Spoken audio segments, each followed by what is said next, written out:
নমস্কাৰ সায়েন্স বাৰী অন্যৰে ভিডিঅ'লৈ সকলোকে স্বাগতম জনাইছো আমি আজি দশম শ্ৰেণী বিজ্ঞানৰে চেপ্টাৰ 10ৰ পোহৰ প্ৰতিফলন আৰু প্ৰতিহৰণৰ এটা গুৰুত্বপূৰ্ণ টপিক প্ৰতিহৰণাংক অৰ্থাৎ ৰিফ্ৰেক্টিভ ইনডেক্স আজি এই ভিডিঅ'টোত পঢ়িবলৈ আৰম্ভ কৰিছো এটা পোনপ্ৰথমে ৰিফ্ৰেক্টিভ ইনডেক্স বা প্ৰতিহৰণাংক মানেনো কি হয় প্ৰতিহৰণাংকৰ ডেফিনিশ্যনটো পঢ়িবলৈ যোৱাৰ আগতে আমি অন্য এটা ভিডিঅ'ত মই তোমালোকক কৈছিলো যে কি হয় যেতিয়া এডাল পোহৰ ৰশ্মি এটা মাধ্যমৰ পৰা অন্য এটা মাধ্যমলৈ আহে তেতিয়া কি হয় সামান্য পৰিমাণে কি হৈ যায় বেকা হৈ যায় তোমালোকক মই কৈছিলো না ঘনতৰ মাধ্যমৰ পৰা অৰ্থাৎ ডেন্সাৰ মিডিয়ামৰ পৰা ৰেয়াৰৰ মিডিয়ামলৈ গ'লে লঘুতৰ মাধ্যমলৈ গ'লে পোহৰ ৰশ্মিবোৰ কি হয় ঘনতৰ পৰা লঘুতলৈ গ'লে অভিলম্বৰ পৰা আঁতৰি যায় আৰু লঘুতৰ পৰা ঘনতৰলৈ আহিলে মানে অভিলম্বৰ কাষ চাপে অৰ্থাৎ বেকা হয় আৰু হেতুকে আমি আগৰ ভিডিঅ'টোত ডিসকাস কৰিছিলো এতিয়া যে আমি কৈছো বেকা হয় তাৰ মানে এটা মাধ্যমৰ পৰা আন এটা মাধ্যমলৈ পোহৰ ৰশ্মিডাল সমাওতে যে বেকা হৈছে যেটো বেকা হোৱাটো নিৰ্ভৰ কৰিব পদাৰ্থটোৰ প্ৰকৃতিৰ ওপৰত হেতু তোমালোকক ডিসকাস কৰিলো এতিয়া আমি কিয়নো বেকা হৈছে হেতু ডিসকাস নকৰো এই যে বেকা হৈছে এই বেকা হোৱাৰ যুগটোকে আমি কি বুলি কওঁ প্ৰতিহৰণাংক বুলি কওঁ তো ডেফিনিশ্যন ওয়াইজত আমি ক'বলৈ গ'লে কি হ'ব যে এটা মাধ্যমৰ পৰা আন এটা মাধ্যমলৈ যাওঁতে পোহৰ ৰশ্মি বেকা হোৱাৰ যুগটোকে কি বুলি কওঁ আমি প্ৰতিহৰণাংক বুলি কওঁ এতিয়া প্ৰতিহৰণাংক কাক বুলি লিখিলে মানে এনেকুৱা নিচিনা হ'ব যে এটা মাধ্যমত পোহৰ কিমান বেকা হয় তাক জুখিবলৈ ব্যৱহাৰ কৰা ৰাশিটোকে আমি কি বুলি কওঁ প্ৰতিহৰণাংক বুলি কওঁ বা ইংলিছত ৰিফ্ৰেক্টিভ ইনডেক্স বুলি কওঁ আৰু ইয়াক কিহেৰে বুজোৱা হয় স্মল এনৰে বুজোৱা হয় স্মল এন মানে কি হয় প্ৰতিহৰণাংক তো এটা মাধ্যমত পোহৰ ৰশ্মি কিমান বেকা হৈছে তাক জুখিবৰ কাৰণে আমি কি বুলি কওঁ তেতিয়াহ'লেটো এই ৰাশিটোকে আমি কি বুলি কওঁ প্ৰতিহৰণাংক বুলি কওঁ তোমালোকে এই প্ৰতিহৰণাংকৰ ক্ষেত্ৰত আৰু এটা মান তোমালোকে মনত ৰাখি থব লাগিব বা আৰু এটা কথা মনত ৰাখি থব লাগিব কি হয় যে প্ৰতিহৰণাংক যদি বাঢ়ে অৰ্থাৎ ৰিফ্ৰেক্টিভ ইনডেক্সৰ মানটো যদি বাঢ়ি যায় তেতিয়াহ'লে অন্য এটা কি কমে সেই মাধ্যমটোত পোহৰৰ বেগ কি হৈ যায় কমি যায়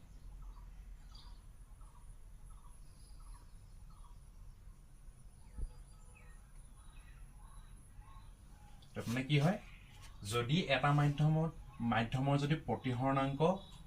যিমানেই বেছি হ'ব পোহৰৰ বেগটো সিমানেই কম হ'ব আৰু এটা মাধ্যমৰ প্ৰতিহৰণাংক যিমানেই কম হ'ব পোহৰৰ বেগটো সিমানেই বেছি হ'ব এতিয়া উদাহৰণস্বৰূপে চোৱা বায়ুৰ প্ৰতিহৰণাংকটো হৈছে 1.003 আৰু পানীৰ প্ৰতিহৰণাংকটো হৈছে 1.33 কাঁচৰ প্ৰতিহৰণাংকটো হৈছে 1.5 আৰু হীৰাৰ প্ৰতিহৰণাংক হৈছে 2.42 এতিয়া চোৱা ক্ৰমান্বয়ে প্ৰতিহৰণাংকটো তললৈ কি হৈ গৈছে বাঢ়িছে এতিয়া এই সূত্ৰটো মতে কি হয় যে প্ৰতিহৰণাংক যিমানেই বাঢ়িব পোহৰৰ বেগটো কি হ'ব সিমানেই কমিব অৰ্থাৎ ইয়াৰ পৰা আমি কি গম পাইছো যে হীৰাত পোহৰৰ বেগ এই বাকি গিটাৰ তুলনাত কি হয় আটাইতকৈ কি হ'ব তেতিয়াহ'লে কম হ'ব তাৰমানে ইয়াৰ যদি আমি সিকোয়েন্সটো সজাও পোহৰৰ বেগৰ যদি সিকোয়েন্সটো সজাও তাৰমানে বায়ুৰ কি হ'ব আটাইতকৈ কম হ'ব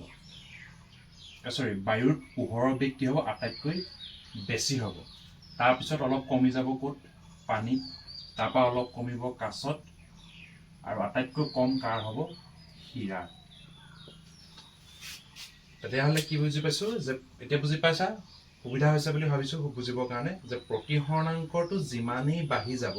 পোহৰৰ বেগটো কি হ'ব সিমানেই কমি যাব যিহেতু এইকেইটা উদাহৰণস্বৰূপে যদি চাওঁ আমি বায়ুৰ পৰা আমি যদি হীৰালৈ গৈ আছো ইয়াৰ প্ৰতিহৰণাংকটো ক্ৰমান্বয়ে কি হৈ গৈ আছে বাঢ়ি গৈ আছে বাঢ়ি যোৱাৰ কাৰণে পোহৰৰ বেগটো কি হৈ আছে কমি কমি গৈ আছে আৰু যদি আমি উল্টাকে চাওঁ হীৰাৰ পৰা বায়ুলৈ গ'লে কি হৈছে প্ৰতিহৰণাংককেইটা কমি কমি গৈ আছে গতিকে পোহৰৰ বেগটো কি হৈছে বাঢ়ি বাঢ়ি গৈ আছে এতিয়া এইকেইটা আচলতে মন কৰিবলগীয়া আমি জানো হীৰা হৈছে আটাইতকৈ এটা উজ্জ্বল পদাৰ্থ যেহেতু হীৰাৰ প্ৰতিহৰণাংক আটাইতকৈ বেছি গতিকে ইয়াত কি হয় ৰশ্মিবোৰৰ বেকা হোৱাৰ পৰিমাণটো বা বেণ্ড হোৱাৰ পৰিমাণটো ইয়াত আটাইতকৈ বেছি হয় তাৰমানে হীৰাত পোহৰৰ ৰশ্মিবোৰ খুব বেছি পৰিমাণে কি হয় বেকা হয় যেহেতু ইয়াৰ কি হয় প্ৰতিহৰণাংক বেছি গতিকে এইটো তোমালোকে এনেকৈ মনত ৰাখি থব পাৰা প্ৰতিহৰণাংক বেছি মানে তাত পোহৰ ৰশ্মি বেকা হোৱা পৰিমাণটো বেছি হয় তাৰমানে এইটো এনেকৈ মনত ৰাখি থবা প্ৰতিসৰণাংকটো যিমানে বাঢ়িব পোহৰ ৰশ্মিডাল বেকা হোৱাৰ পৰিমাণটো সিমানে কি হ'ব বাঢ়িব আৰু প্ৰতিসৰণাংক যিমানে কমিব পোহৰ ৰশ্মিটো বেকা হোৱাৰ পৰিমাণটো কি হ'ব সিমানে কমিব গতিকে হীৰাত যিহেতু প্ৰতিসৰণাংক আটাইতকৈ বেছি গতিকে ইয়াত কি হ'ব পোহৰ ৰশ্মি বেকা হোৱাৰ পৰিমাণটো আটাইতকৈ বেছি হ'ব সেইটো কাৰণে হীৰাটো কি হয় পৃথিৱীৰ ভিতৰতে এটা আটাইতকৈ উজ্জ্বল পদাৰ্থ এইটোৱে আছে তোমালোকৰ প্ৰতিসৰণাংক এতিয়া আমি প্ৰতিসৰণাংক দুই প্ৰকাৰ পাওঁ এতিয়া সেইকেইটা কি আমি চাই লওঁ এতিয়া প্ৰতিসৰণাংক দুই প্ৰকাৰ এটা আছে আপেক্ষিক প্ৰতিসৰণাংক অৰ্থাৎ ৰিলেটিভ ৰিফ্ৰেক্টিভ ইনডেক্স তো ৰিলেটিভ ৰিফ্ৰেক্টিভ ইনডেক্স বুলি কোৱা হয় আৰু এইটো হৈছে পৰম প্ৰতিসৰণাংক অৰ্থাৎ এবছলিউট ৰিফ্ৰেক্টিভ ইনডেক্স বুলি কোৱা হয় তাত দুইটাৰে মাজত ডিফাৰেন্স এটা আছে বা কাক বোলে আপেক্ষিক প্ৰতিসৰণাংক মানে কি হয় যেতিয়া এডাল পোহৰ ৰশ্মি এটা মাধ্যমৰ পৰা আন এটা মাধ্যমলৈ যাওঁতে বেকা হৈছে সেই বেকা হোৱাৰ যুগটো আমি যিটো সূত্ৰৰ সহায়ত উলিয়াম তাকে আমি কি বুলি ক'ম আপেক্ষিক প্ৰতিসৰণাংক বুলি ক'ম আনহাতে পৰম প্ৰতিসৰণাংকটো দুটা মাধ্যমে থাকে কিন্তু এটা মাধ্যম বায়ু থাকে তাৰমানে বায়ু মাধ্যমটো ফিক্স থাকে অৰ্থাৎ এডাল যদি পোহৰ ৰশ্মি বায়ু মাধ্যমৰ পৰা আন এটা মাধ্যমত সোমাওঁতে যিমানটো পৰিমাণে বেকা হৈছে সেইটো যুগটোকে আমি কি বুলি কওঁ পৰম প্ৰতিসৰণাংক বুলি কওঁ তাৰমানে সাধাৰণ অৰ্থত বুজিবলৈ দুইটাৰ মাজত ডিফাৰেন্স এটাই প্ৰতিসৰণাংক উলিয়াবলৈ হ'লে হয় যিহেতু আমি এটা মাধ্যমৰ পৰা আন এটা মাধ্যমলৈ পোহৰ ৰশ্মিডাল যাবই লাগিব কিন্তু আপেক্ষিক প্ৰতিসৰণাংকত এটা মাধ্যমৰ পৰা আন এটা মাধ্যমলৈ যায় আৰু এই মাধ্যমকেইটা সাধাৰণতে বায়ু পানী কাঁচ এনেকুৱা মানে দুটা বেলেগ বেলেগ মাধ্যম হয় কিন্তু পৰম প্ৰতিসৰণাংকত কি হয় এটা মাধ্যম ফিক্স থাকে সেইটো হৈছে কি বায়ু মাধ্যমটো ফিক্স থাকিব আৰু ইটো কি হয় বেলেগ বেলেগ মাধ্যম হৈ থাকে ধৰি লওক বোলে কাঁচ হৈছে হীৰা হৈছে বায়ু হৈছে পানী হৈছে এনেকৈ ধৰণে বেলেগ বেলেগ মাধ্যম হৈ থাকে আৰু সাধাৰণতে আমাৰ এইটোকে বেছিকৈ দৈনন্দিন জীৱনত ব্যৱহাৰ হৈ থাকে এটা দুইটাৰে প্ৰতিসৰণাংক উলিওৱাৰ সূত্ৰ আছে সূত্ৰকেইটা চাই লওঁ ধৰি লৈছোঁ তোমালোকৰ ইয়াত মাধ্যম দুটা আছে এটা মাধ্যম 1 এটা মাধ্যম 2 প্ৰতিসৰণাংকটো উলিয়াবলৈ দিছে 1 নং মাধ্যমটোৰ প্ৰতিসৰণাংক কাৰ সাপেক্ষে 2 নং মাধ্যমৰ সাপেক্ষে তেতিয়া আমি কেনেকৈ লিখিম যিহেতু উলিয়াবলৈ কৈছে 1 আৰু কাৰ সাপেক্ষে 2 নং মাধ্যমৰ সাপেক্ষে তেতিয়া কি লিখা হয় n12 তাৰমানে 1 নম্বৰ মাধ্যমটো আমি প্ৰতিসৰণাংক উলিয়াইছো কাৰ সাপেক্ষে 2 নং মাধ্যমটোৰ সাপেক্ষে তো এইটো কেনেকৈ হৈছে সূত্ৰটো n2/n1 তাৰমানে 2 নং মাধ্যমৰ প্ৰতিসৰণাংক ডিভাইডেড বাই 2 নং মাধ্যমৰ প্ৰতিসৰণাংক ডিভাইডেড বাই 1 নং মাধ্যমৰ প্ৰতিসৰণাংক তাৰমানে refractive index of medium 2 divided by refractive index of medium 1 যদি মিডিয়াম 1 ৰ ৰিফ্ৰেক্টিভ ইনডেক্স বা প্ৰতিসৰণাংক উলিয়াবলৈ কৈছে কাৰ সাপেক্ষে উইথ ৰেসপেক্ট টু 2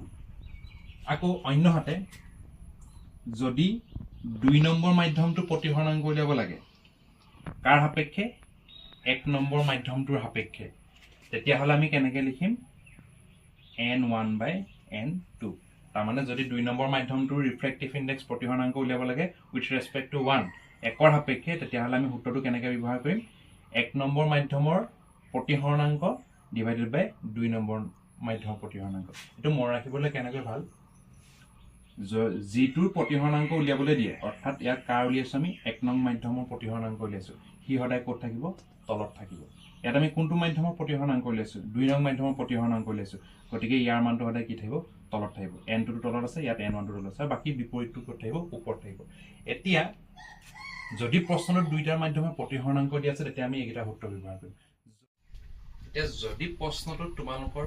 পোহৰৰ বেগ দিয়া থাকে সেই নিৰ্দিষ্ট মাধ্যমটোত পোহৰৰ বেগ দিয়া থাকে তেতিয়াহ'লে আমি প্ৰতিসৰণাংকনো কেনেকৈ উলিয়াম তেতিয়া সূত্ৰটো হৈছে কি v2/v1 তাৰমানে 2 নং মাধ্যমত পোহৰ দুটি speed of light in medium 2 divided by 1 নং মাধ্যমত পোহৰ দুটি অৰ্থাৎ speed of light in medium 1 কথাটো একেধৰণে খালি এইটো v2/v1 তাৰমানে মাধ্যমকেইটাত পোহৰ দুটি আৰু ইয়াত কি হয় v1/v2 তাৰমানে 1 নং মাধ্যমত পোহৰ দুটি ডিভাইডেড বাই 2 নং মাধ্যমত পোহৰ দুটি এইটো হৈছে তোমালোকৰ আপেক্ষিক প্ৰতিসৰণাংক উলিওৱাৰ সূত্ৰ এইটা আছিল সূত্ৰকেইটা এতিয়া ইয়াত সূত্ৰটো হৈছে কি যেহেতু এটা মাধ্যম বায়ু ফিক্স তেতিয়াহ'লে ইয়াৰ সূত্ৰটো কি হয় nm তাৰমানে সেই নিৰ্দিষ্ট মাধ্যমটোত প্ৰতিহৰণাংক কেনেকৈ উলিয়াম c/v অৰ্থাৎ c মানে হৈছে বায়ুত পোহৰৰ দ্ৰুতি আৰু v মানে হৈছে সেই নিৰ্দিষ্ট মাধ্যমটোত পোহৰৰ দ্ৰুতি আৰু সাধাৰণতে এই সূত্ৰটোকে আমি মানে বেছিকৈ ব্যৱহাৰ কৰোঁ এবছলিউট প্ৰতিহৰণাংক বা পৰম প্ৰতিহৰণাংক এইকেইটাই আছিলে তোমালোকৰ আপেক্ষিক প্ৰতিহৰণাংক আৰু পৰম প্ৰতিহৰণাংকৰ সূত্ৰ এতিয়া প্ৰতিহৰণাংক দৈনন্দিন জীৱনত ক'ত ক'ত ব্যৱহাৰ হয় এক নম্বৰটো হৈছে লেন্সত ব্যৱহাৰ হয় দুই নম্বৰটো হৈছে কেমেৰাত ব্যৱহাৰ হয় তিন নম্বৰটো হৈছে অনুবীক্ষণ যন্ত্ৰ অৰ্থাৎ মাইক্ৰস্কোপত ব্যৱহাৰ হয় আৰু চাৰি নম্বৰটো হৈছে দূৰবীক্ষণ যন্ত্ৰ অৰ্থাৎ টেলিস্কোপত ব্যৱহাৰ হয় এই কেইটামান তোমালোকক উদাহৰণ দি দিছো যিকেইটাত কি ব্যৱহাৰ হৈ থাকে প্ৰতিহৰণাংক ব্যৱহাৰ থাকে আচলতে প্ৰতিহৰণাংক ব্যৱহাৰ হ'বলৈ মেইন কথাটো হৈছে কি লেন্স হ'বই লাগিব আৰু এই গোটেইকেইটা যন্ত্ৰতে কি থাকে লেন্সটো থাকে তো সেইটো কাৰণে কি হয় এই গোটেইকেইটাতে কিটো ধৰ্ম জড়িত হৈ থাকে প্ৰতিহৰণাংক ধৰ্মটো কি হৈ থাকে জড়িত হৈ থাকে তো আজিৰ ভিডিঅ'টো মই ইমানখিনি কৈছো নেক্সট ভিডিঅ'টো আমি ইয়াৰ কিছুমান কেলকুলেশ্যন কৰিম লগতে আৰু অন্য টপিকবোৰ কৰিম তো ভিডিঅ'বোৰ পাই থবৰ কাৰণে চেনেলটো ছাবস্ক্ৰাইব কৰিবা আৰু ভিডিঅ'টো যদি ভাল পালে তেতিয়াহ'লে লাইক এটা আৰু লগতে কমেণ্ট এটা কৰিবা ধন্যবাদ